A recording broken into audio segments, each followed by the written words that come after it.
Going to get this is a combination of Planning Commission and City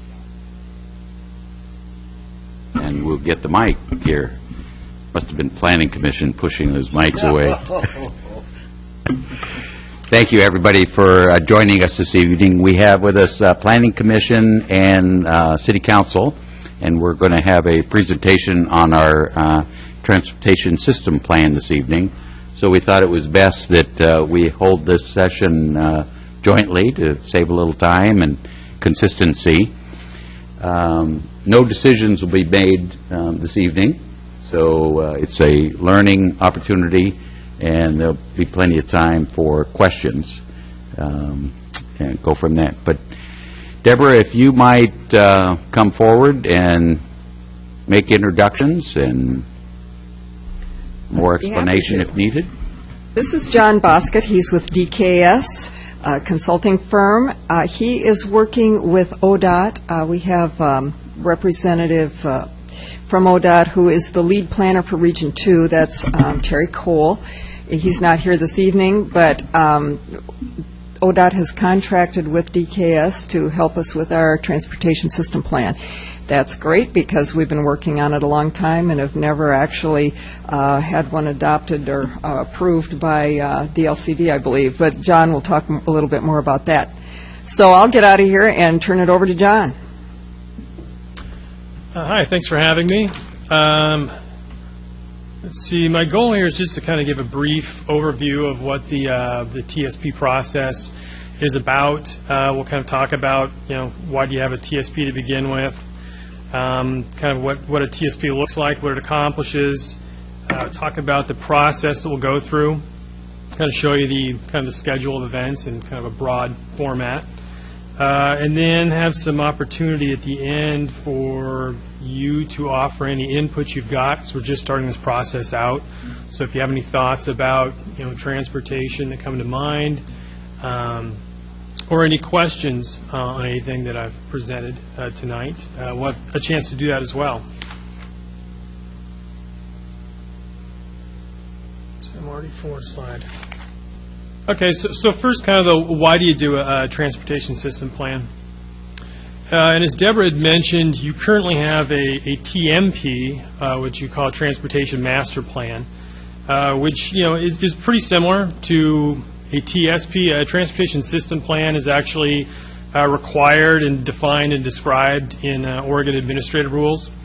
You're required to do one, and your TMP is similar to the TSP, although there were, I guess, some technical elements in the way that was done that, as Deborah had mentioned, that ODOT and DLCD weren't going to recognize it. So this effort is really kind of taking a lot of the work that you've done before with the TMP and kind of repackaging it and fixing the parts that they wouldn't recognize, so we can come out with a recognized plan. Also on the why, I mean, you can think of a TSP as it's kind of an extension of your comprehensive plan. So your comprehensive plan's probably got pretty broad policy statements about transportation, but not a lot of very definitive action items. And so the TSP, obviously, like your TMP, will get down to a project level and will have more specific design criteria and action items. So it's more of a usable document to show you what you need to be doing from day to day. And obviously, it's a 20-year plan, like your TMP, and so it's going to give you a long-range look at what you want to be doing for all the modes of transportation. And being a long-range plan and being an extension of your comprehensive plan, as part of this, we'll be forecasting conditions out 20 years, and we'll be doing that looking at your projected growth in housing and employment and where that may be occurring in the city through 20 years. So the idea is we'll also be projecting needs out, not just today, but where we think they're going to be 20 years from now, so we can plan accordingly. And obviously having that plan, this keeps moving, doesn't it? Having that plan just helps you kind of know where to spend your money, where you get the most bang for your buck, what types of projects or investments might best align with your goals for transportation or what you want to accomplish in the city. And it also really helps to have an adopted and recognized TSP because it just demonstrates project readiness. which is important anytime you want to try to secure some outside funding, state or federal funding, because it already demonstrates you've gone through a public process and these are projects that have been accepted.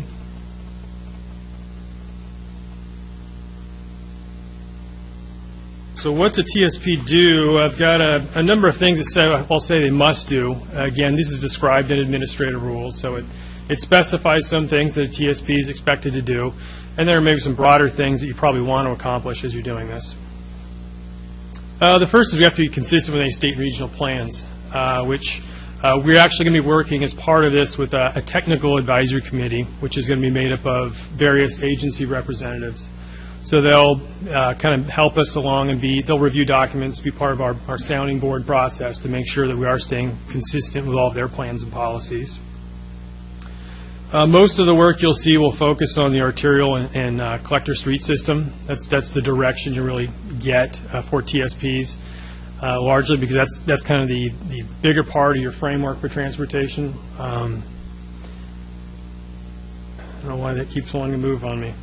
And also you'll see the TSP is a place to house your standards for street designs. You'll have cross-section standards for different types of streets. You know how they should be designed. Maybe access spacing standards that say how far apart intersections and driveways should be. And then also maybe some direction for how you can improve connectivity even in your local street system. So you don't end up with a lot of dead-end streets and a lot of out-of-direction travel for people walking or biking.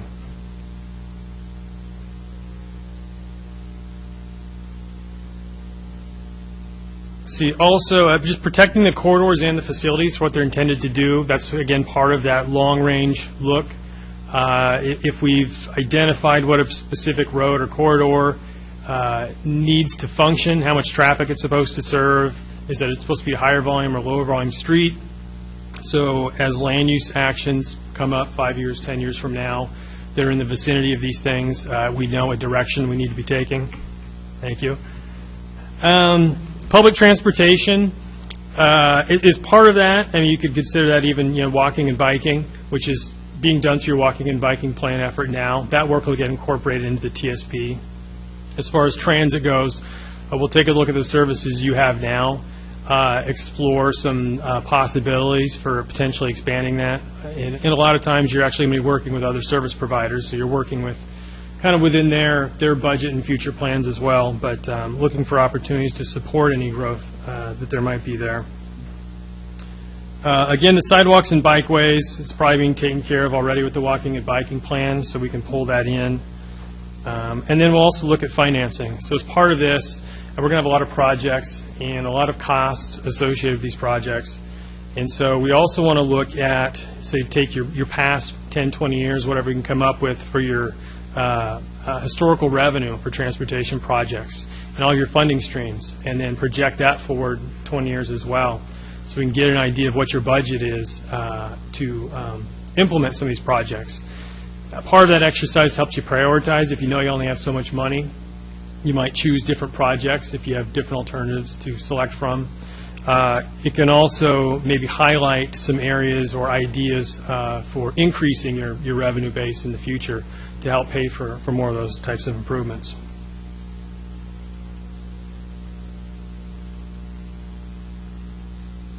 So on the should, which is probably a bit more broad, well, I mentioned a lot of this is kind of prescriptive and spelled out for you, what a TSP must do in the administrative rules. You still get to kind of do it your way. And so as a big part of this, we'll work with your community to identify what your vision, your goals are for transportation. So how do you want transportation to function? And do you want just high-speed things everywhere? Are you more focused on sustainability or livability? Or how do you want to balance that? And so we'll start that discussion early in the process because it guides the types of improvements we start to develop and look at as we go through. And we'll kind of keep that book open and continuously revisit it. So we can evaluate the things we're coming up with, and then at the end we can reflect back and see if what we've accomplished aligns with the vision and goals.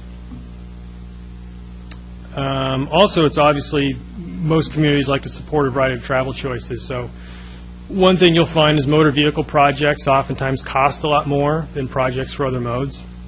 And so if you just kind of took 10 projects from each pile, bicycle, pedestrian, motor vehicle, you end up spending 10 times more money in motor vehicle.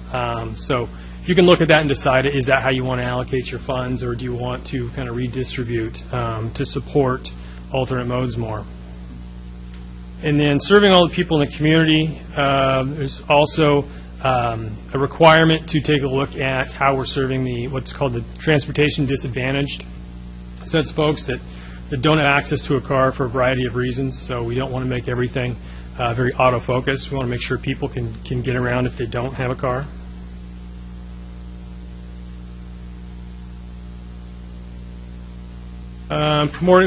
Usually there's a big emphasis on safety. TSPs are an opportunity to take care of some of the problem areas that you've got as far as safety.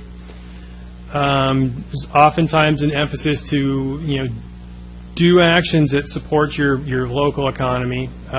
Some communities just call it taking a business-friendly approach. And then also there's sustainability and impacts to the environment. Some types of projects you might come up with might have greater property or environmental impacts than others, and so those are choices that we'll have to make as we go through the process. So kind of the common structure of a TSP is probably pretty similar to the TMP you have now, if you're familiar with that. Obviously, as I said, we'll start with those goals and objectives and kind of build off of that in a lot of ways. Those will become our evaluation criteria and will tell us if we've selected the right alternatives in the end. You've got different modal plans for all the modes of transportation. Again, the bike and pedestrian stuff's largely done. We'll incorporate that in. And then as we're developing modal plans for, say, motor vehicle and transit, we'll make sure that those are integrating well with the walking and biking recommendations that have already been made, and so we don't have conflicts. If we do, we'll have to figure out how to reconcile those before we're done. And also I've identified, let's see if the pointer shows up here, there are also some code and policy amendment recommendations that generally will go along with a transportation system plan. And part of that is just to get you up to date policy-wise with any new statewide regulations that have come into play since maybe your last plan. Another part is just to implement some of the recommendations that we'll be making through the TSP. So the schedule, I'm sure you can't read this. We'll make sure everyone gets a copy, and this will be up on the website that we'll have going soon. You've got time to look at it. It's a long process. It's usually TSPs take about, I'll say 14, 16 months or so to fully develop and go through the process. Ours is a little bit longer. It's a little bit closer to 2 years. I think it's largely because we've got a fair amount of meetings involved, which take time to move through the process, and we also added a few specific elements looking at more design details on US 101 that are going to take a little bit more time to work through. As I said, we're right at the beginning here. We have done a little bit of work prior to this as we were leading up and scoping out the project. That was largely looking at your population projections and your housing and employment projections. There weren't any coordinated population projections, and so to make that available to us, or something available to us to use as we projected your growth out in the future, we went through a few months of process looking at countywide growth projections and parsing out some of that for Lincoln City. That's information that we'll be sharing with everyone as we move through this process, because we want to make sure that everyone has seen it and is comfortable with it before we start working with it. Let's see here. So along the top of this, if you could read it, the major steps are, obviously, we're just kind of getting kicked off. We'll get a website up and kind of get our public involvement process structured.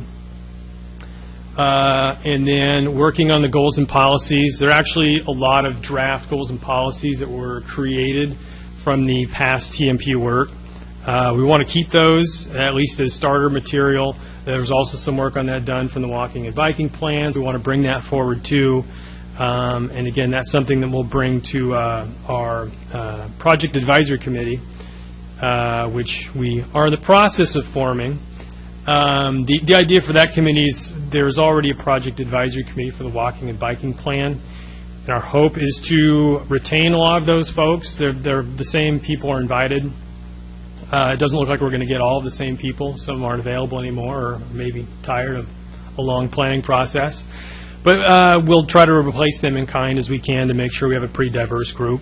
I think Deborah's still working on getting all that filled out, and she was intending to bring that back to you soon for confirmation before our first meeting. And then there's kind of the going through the evaluation of existing and future conditions. So it's a lot of inventory work. How's the system working now? Talking to folks and seeing what's working well and what isn't. And then also, as I mentioned, projecting traffic forward for 20 years and looking at how that picture changes 20 years out, if any new issues pop up. We'll go through a process where we look at those goals and objectives. We develop some evaluation criteria that kind of steers the types of projects we develop and helps us evaluate them. And then there's a fairly lengthy process of just developing the solution. So probably a bit of an iterative process as we come forward with some ideas on how to address problems and take those through our committees and take the input we get and modify those until we get something we're comfortable with. And this takes us almost to the end of 2013 here is where we actually start to put the draft plan together. And so I'll kind of move down to the bottom half of this. This is kind of showing the work product process. At the bottom, it's kind of the public process. It shows a little bit of how the committees are getting integrated and where you guys will get integrated into this as well. If you can see this, here's the presentation we're doing right now. And then in about a month, we were hoping to have our first project advisory committee meeting. So again, now it's largely kind of like what I'm doing with you guys. It'll be a kickoff. We'll start talking about their vision and goals and where they want to go with transportation. And then as we get into the evaluation of the existing and future conditions, we'll take that through a big meeting series here. We'll start off with a technical advisory committee. This process is generally repetitive as we move on. First with the technical advisory committee to kind of make sure that from a technical standpoint they're agreeing with what we're seeing. And then we want to come back and do another joint work session with you folks to kind of show you what we've got, maybe what we heard from that group. And that's prior to going back to our project advisory committee. So they'll get the same information plus any input that you had. Then we'll have our first open house, first of 3. And then we'll do just a quick city council update to let you know what we heard from the open house, what kind of feedback we got, and take any input we can get at that point. And then we'll launch into the evaluation criteria development and developing solutions. The PAC down here will help us develop that evaluation criteria. And as we get the solutions developed, again, we'll go through that pretty much the same process, TAC meeting, back with a joint work session, project advisory committee, another open house, another city council update. And then as we get the draft plan together, when that's done, all these groups again will be reviewing the draft plan. Again, there'll be TAC and PAC meetings, another work session, open house, back to city council for an update. So hopefully as we're moving through this process, you guys know what's going on. You're not going to get this at the end and be surprised by everything.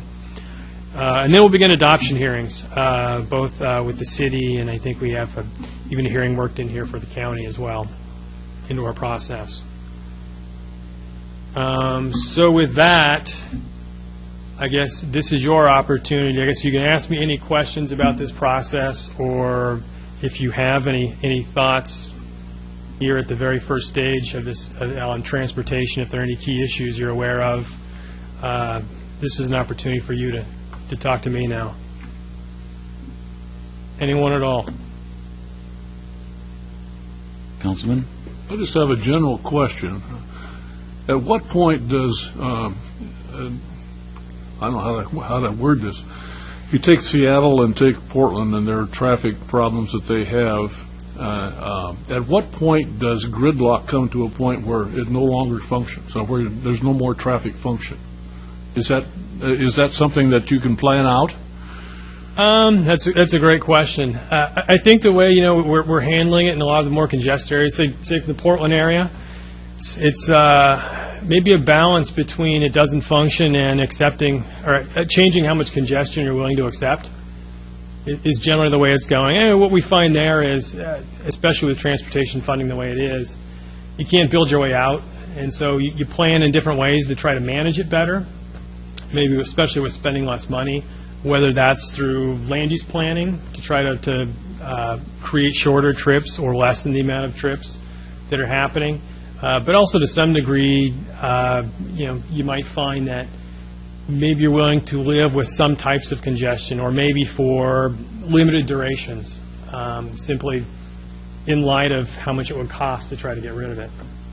Well, the problem in Seattle is that when they engineered that, they weren't thinking about the growth that they've had since. And I'm wondering how you can go far enough into the future so that you can at least accommodate larger growth and take that into consideration in a 20-year plan rather than, I don't know, I guess a 5-year plan versus that. In other words, instead of going out 20 years, but thinking out farther than that so that we don't run into that same gridlock problem 20 years from now. You look like you wanted to add to that. Well, Roger, if I can, we certainly have experts here, but remember, this is some of the discussion that went on when we've talked about the ODOT 101, the gap, and as a community, we kind of dug our feet in when the plan and the 20-year plan called for a freeway through here in order to accommodate 20 years. I'm thinking more of side streets rather than the 101. I'm just thinking, because we're talking about all of our streets, and so if we've got corridors that are congested now, are we taking that into consideration in a 20-year plan and even beyond? Yeah, at least up to 20 years. And again, I mean, what you'll probably find is, the further out you go beyond 20 years, you're getting more and more speculative. And these plans generally get updated. We'll call it a 20-year plan, but usually you'll update it maybe every 10 years. So you're continuously kind of recalibrating and adjusting to what's actually happened. We'll definitely, yes, be looking at, the levels of congestion we're seeing on the highway and off of it. And I think the idea is to figure out how best to address it, whether that's building more streets, whether it's building wider streets, or whether it's, you could even decide you don't want to pour more money into streets. Maybe there's some levels of congestion you're okay with. And those are all things we'll have to look at and figure out how to deal with as we go through the process. Okay, thank you. So, John, would that be the point, not that I'm proposing this, though, that looking out this discussion realm would be the insertion of, i.e., the Portland design type streetcar to run the length of Lincoln City, the 7.5-mile stretch, but rather than screwing around with more highway, you acknowledge the fact that maybe there's another way to transport people, community, that are now traveling 101. Would that be a line item in the plan, for instance, or how would you capture, thinking out beyond 20 years? I think that's something, as you go through the process, you're identifying your needs, right, existing and future, and you're kind of seeing all the deficiencies, probably a number of ways you can address them.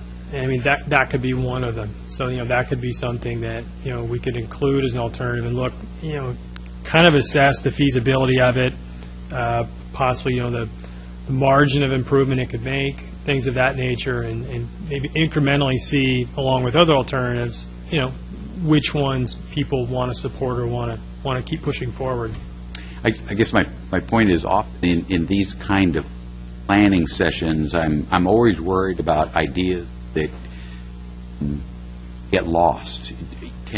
They don't fit the 20-year plan, but they may be good and be with changing demographics may be even great in 10 years, and we've forgotten them because they didn't get captured. So I'm hoping somewhere along the line, we can not necessarily act on the idea, but capture the idea that when looking at it again, be sure to assess data or numbers or something that might move it ahead. Yeah, you could definitely do that as part of this plan. And again, it can be a section where it doesn't have to be an action item or necessarily a project that's in the list, but it could be, like I said, ideas for further consideration later on down the line. We've done that in other TSPs with, for example, like a bypass, which it wasn't going to be part of the 20-year plan. Obviously, it would have required a lot of environmental study, a lot of funding issues, but the city wanted to at least keep it kind of on the forefront, kind of like you said, they didn't lose sight of it, 10 years from now. And so there's, a page in there discussing that. Question. Lincoln City doesn't live in isolation. It's dependent, I would imagine, on external inputs for transportation, external projections for growth, external projections on demand on Highway 18, on 101 from the south. How does the plan ensure that we're not developing something that is inconsistent with other surrounding inputs, say from McMinnville or from Newburgh, from Newport, Portland, so that our plan reflects the impacts of all of those inputs to where we are? I heard you start out by saying we didn't really have good demographic projections, but that's only part of the puzzle. The other part is that puzzle that goes on for 6 months and comes from the outside. Right. That's kind of a meaty question there. Maybe a lot of that, let's say, is we share some of the information, or so I guess some of the work that we did looking at your growth projections and traffic projections. That may be a good time to answer some of those questions. So there's a fair amount of depth there. Like I said, as part of our projection of your traffic, we're not just looking internally as far as the city's growth, but trying to capture regional growth as well. So there's a component for that. That's the very short answer to your question. Thank you. Yeah, we will definitely have an opportunity to go into more depth into that fairly soon.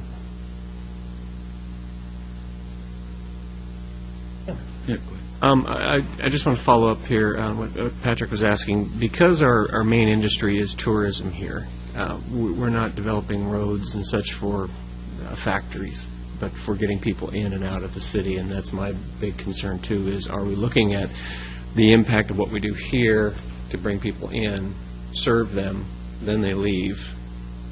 Are we making it easier for them to get in and out with this plan?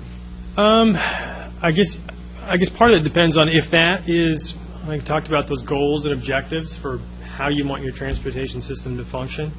I guess that's what you can do with it. If your goal was just to get people through as fast as possible, your plan would lean towards doing those things. If it wasn't, if it was more to, like you said, get them in and accommodate them and get them out. If you wanted to design it for summertime versus a wintertime. Yeah, I'm kind of thinking along the lines of, we can do everything here in Lincoln City to make it wonderful. But if you can't get in on 18 through Dundee on a Friday night, it takes you 4 hours to crawl through there. It's not going to do a lot of good because people choose another place to go. And again, this being our industry, we need to get them here. So that I just want to know if we're going to be able to address any of that, or is that just another discussion at another time? Regional issues, no. That'd be a discussion for another time. Like you mentioned, something 20, 50 miles upstream. Right. Yeah, our plan will be focused on just within your urban growth boundary. Thank you.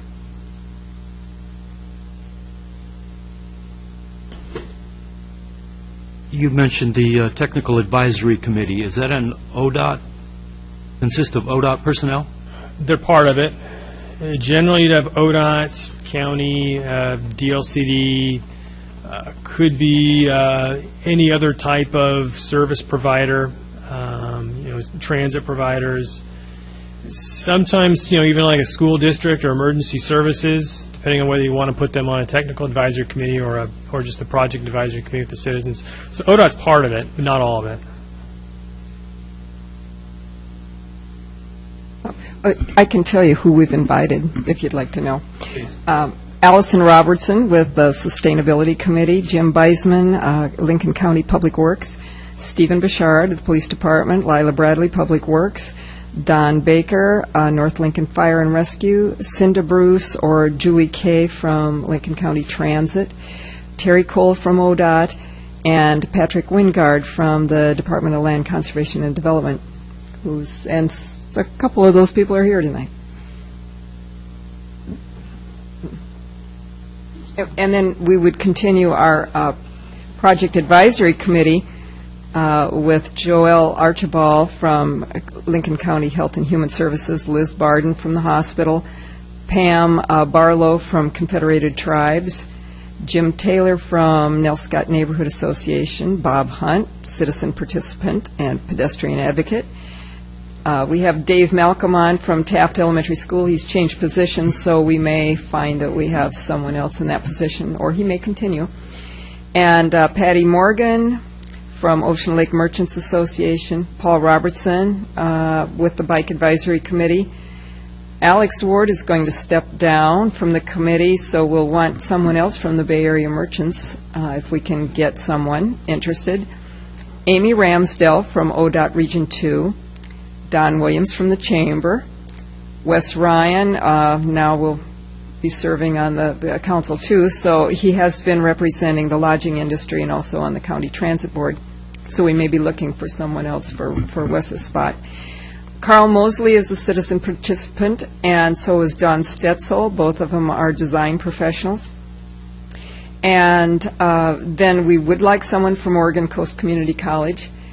We haven't had anyone since Pat moved away, and we did have a liaison to the Hispanic community to start with, and that person moved away, and we're hoping to get another replacement. We have Ryan Green, who is an ADA representative, and he's actually employed by Veterans Affairs, so is very helpful. And we have Sandy Pfaff from our Visitor and Convention Bureau. Thank you, Deborah.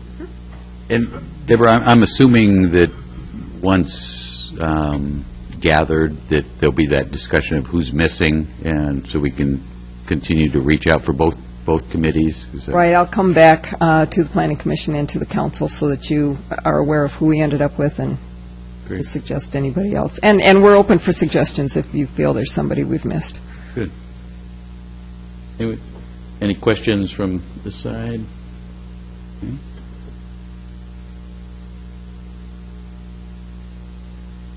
See. Is there something, John, that this combined group as individuals, if interested, because I know you'll load us with draft stuff along the way, but things that would be helpful to read or prep in anticipation of the system plan? Evidently, we haven't had one. We've had a draft master plan. Would that be any value to peruse? I think if you haven't looked at the master plan you've got, that'd probably be a good idea, because I think there's still a lot of information and ideas in there that should probably be kept and pulled through this process. And so there are still a fair amount of similarities between that and what we're going to produce. That would probably be the best thing. Other than that, as you mentioned, there'll be a number of products coming out at different times. This isn't going to be done in 30 days, so you have time to keep up, hopefully, but that'd probably be the best one.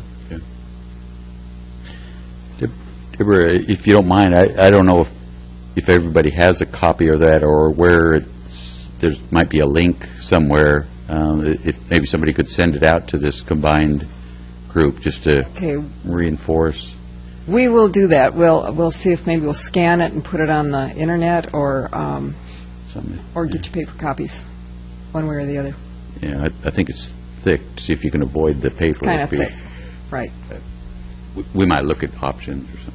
Thank you. Other thoughts or questions? So what do we need to do from here? surprised at a 2-year process, or at least you painted that picture and then you deliver it in 14 and make us happy? Let's hope, yeah. Is that, Probably not 14, but months? we'll do what we can to move it along. And the bulk of that, what I heard you say, is the public process, so that they're engaged and participating as well as going through these commissions and councils? Yeah, there is a fair amount of that, and then part of our schedule at this point is making some assumptions about ability to schedule all these series of meetings and how much time you might lose in between. So, you could give or take a month or so just based on that. But because I'm reminded, speaking, when you spoke of the bike and pedestrian plan, and certainly the Lane County Transit, bus system, and which has links and the loop and everything else here. There's also the Salmon River Corridor group trying to link public transportation to Salem. So there's a lot of transportation things going on, and I would hope you'd be able to capture and make sure we're lining up with all their input. yeah, I am actually involved with the Salmon River Corridor group as well. Good. I don't have, yeah.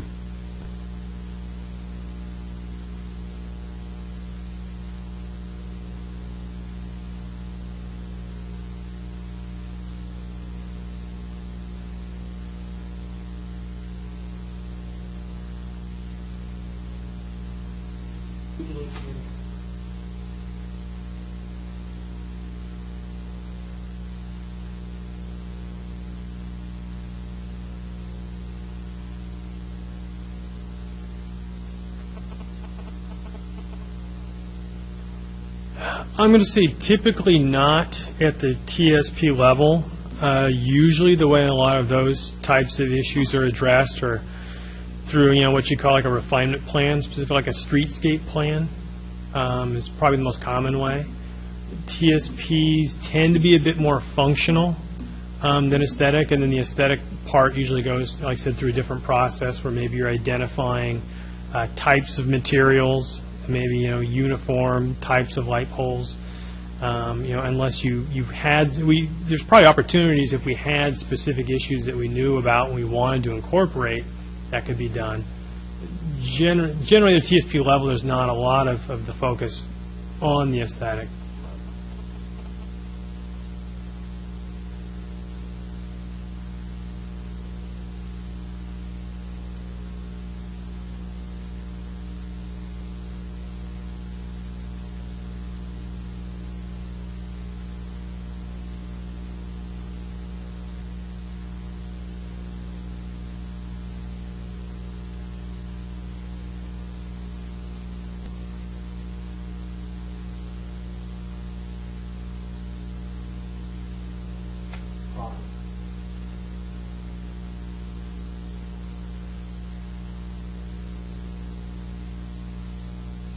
You're speaking about some of the more pedestrian crossing issues?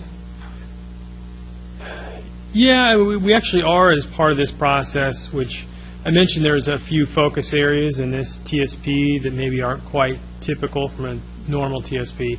And one of those was actually taking a more focused look at a few of the recommendations in the biking and walking plan.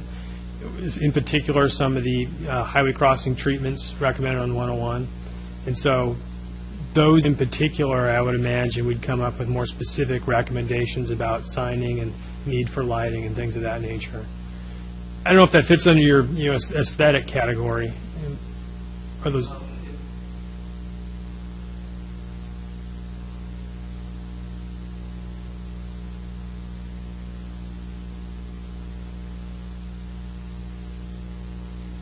Right.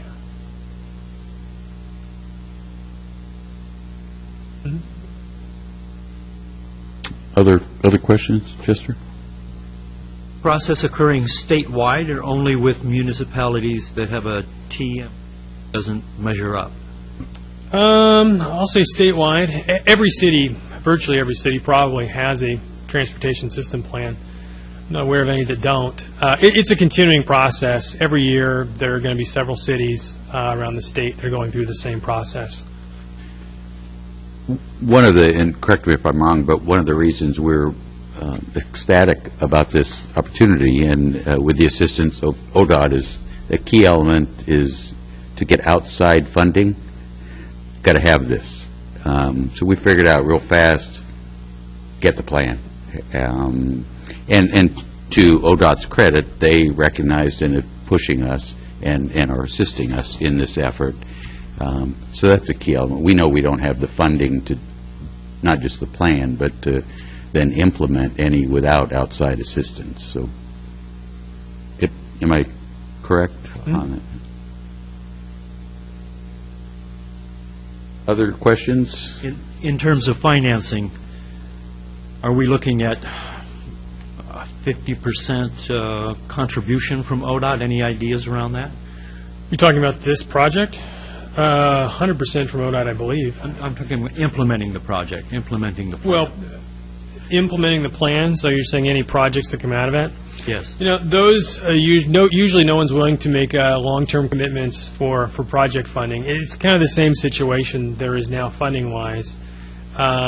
Usually you're identifying potential partnership opportunities, which kind of varies by the type of project. You know, if the project's on the state highway or ones that would benefit the state highway, you could identify ODOT as a potential partner in the funding, but you won't get to the level of identifying how much each party are going to pay. How about arterials and connectors? What about them?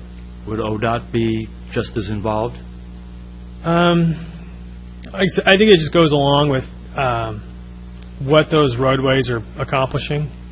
If they're either ODOT facilities or whatever improvements you're going to make would benefit the highway system, then they could be. Thank you. Where do you want to take us, John? I think we're...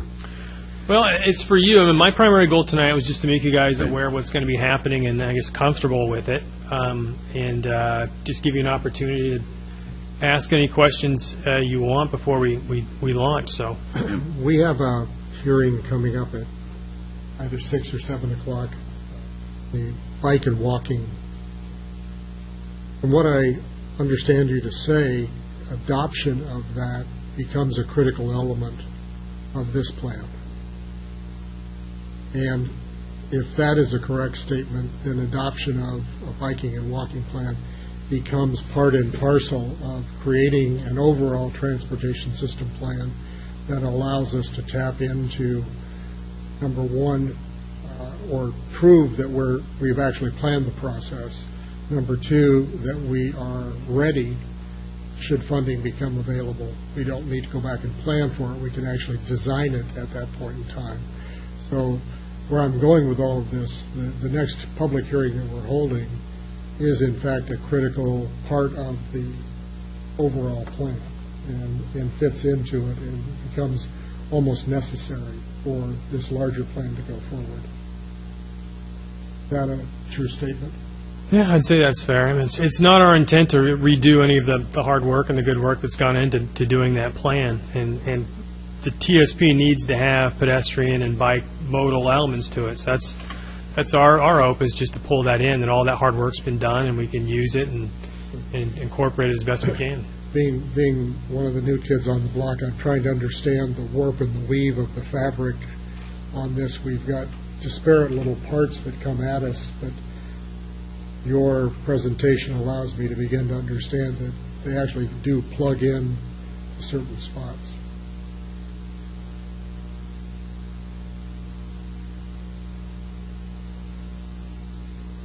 Bike was one, pedestrian was 5. Yeah, so typically you'd have bike, ped, transit, motor vehicle. There's usually freight, kind of either can be separate or tied into motor vehicle, depending on how it is. I don't think you really have any rail or water. The other modes often get split into things like pipeline and air and rail and water, although depending on the community, there's really not much to talk about there. Here you're probably more focused on, like I said, motor vehicle, transit, bicycle, and pedestrian. And then, like I said, any policy and code amendments, there'll be discussions on financing as well. Those are usually kind of the key parts. Well, it was good. We know we're going to see a group, the PAC, appreciate as always their involvement. With that, I'm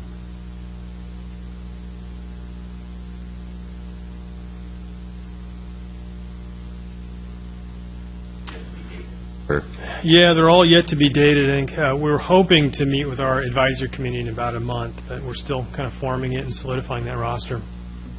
And I think, yeah, roughly when we'll be back to you guys would be in, well, according to this, about mid-February, somewhere around those lines. great. For me, and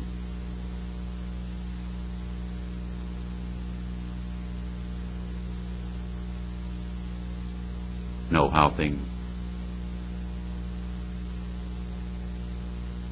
Thank you. Thank you. With that, I'll call this.